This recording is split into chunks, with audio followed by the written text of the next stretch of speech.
তবে বাঁধাকপি করার জন্য প্রথমে মাছের মাথাটা, কাতলা মাছের মাথা আগে ভেজে নিচ্ছি। আর এই মশলা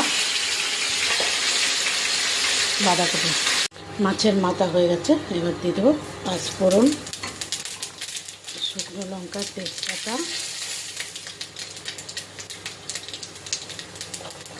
পেঁয়াজ, টমেটো, আলু।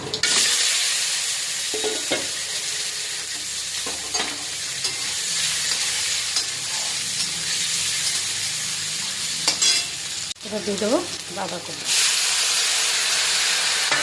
আদা, কাঁচা লঙ্কা ও জিরে, ধনে, গোটা গরম মশলা, নুন, হলুদ।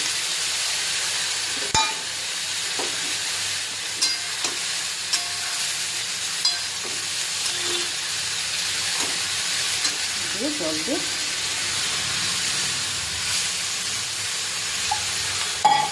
চাপা দিয়ে দেবো।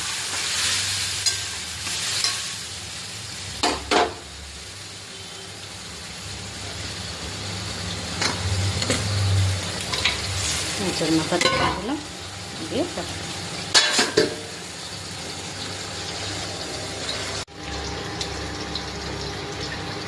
মাছের মাথা দিয়ে বাঁধাকপির ঘন্ট, চিনি আর ময়দা দিয়ে দিলাম যাতে একটু আটা আটা হয়।